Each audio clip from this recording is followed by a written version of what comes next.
Assalamualaikum warahmatullahi wabarakatuh. Perkenalkan, nama saya Muhammad Atayef Faridin Akbar dari kelas 10 MKT 1 absen 21. Di sini saya akan menjelaskan tentang renang gaya bebas.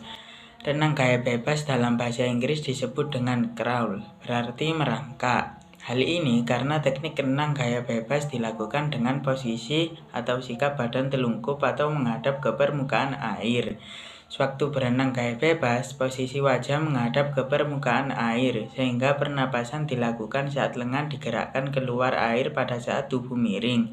Pada saat pengambilan nafas, berenang bisa memilih untuk menolehkan kepala ke samping kiri atau ke kanan dan dilakukan secepat mungkin. Dibandingkan gaya berenang yang lain, gaya bebas merupakan gaya berenang yang bisa membuat tubuh melaju lebih cepat di dalam air. Untuk renang jarak jauh seperti renang jarak 1.500 meter, beberapa perenang hebat akan mengambil nafas setiap 2 kayuhan sekali. Pengambilan nafas dilakukan melalui mulut dengan bantuan otot dada tanpa hembusan. Meskipun renang gaya bebas dikenal sebagai teknik berenang dengan cara bernapas yang sulit, tetapi banyak perenang sprint jarak pendek gaya bebas seperti jarak 50 meter atau 100 meter.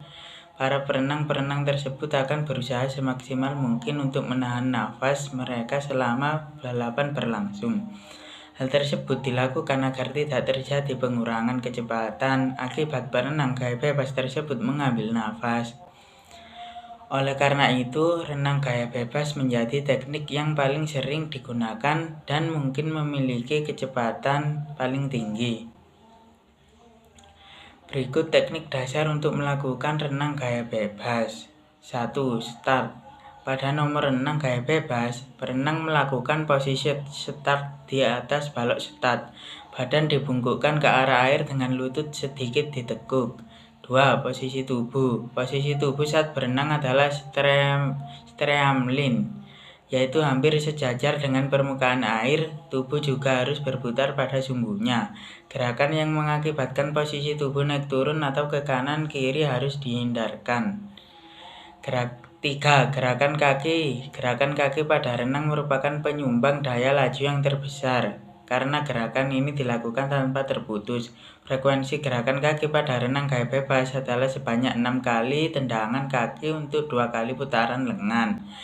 Kaki saat renang gaya bebas berperan sebagai tenaga pendorong atau penggerak yang mengatur keseimbangan tubuh. Kedua kaki digerakkan ke atas dan ke bawah secara bergantian. Kaki harus tetap lurus dan rileks dengan gerakan yang datar dan luas. 4. Putaran tangan. Putaran tangan pada gaya bebas terjadi secara bergantian. Ketika satu tangan melakukan dorongan ke belakang, tangan yang lain bergerak di udara untuk melakukan gerakan memutar seperti mengayu. Telapak tangan harus menghadap ke bawah ketika menyelam, dan lengan harus sedikit ditekuk. Kekuatan utama berasal dari lengan atas dan bahu, dan gerakan tangan yang tepat membantu mengurangi resistensi air dan meningkatkan kecepatan.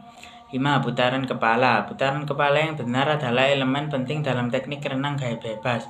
Kepala harus tetap dalam posisi netral dan memutar hanya saat diperlukan untuk mengambil napas. Pernapasan dilakukan saat lengan digerakkan keluar dari air, saat tubuh menjadi miring dan kepala berpaling ke samping. Sewaktu mengambil napas, perenang bisa memilih untuk menoleh ke kiri atau ke kanan.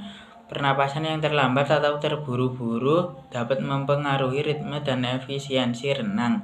6. Koordinasi gerakan antara tangan, kaki, dan pernapasan sangat penting dalam berenang gaya bebas.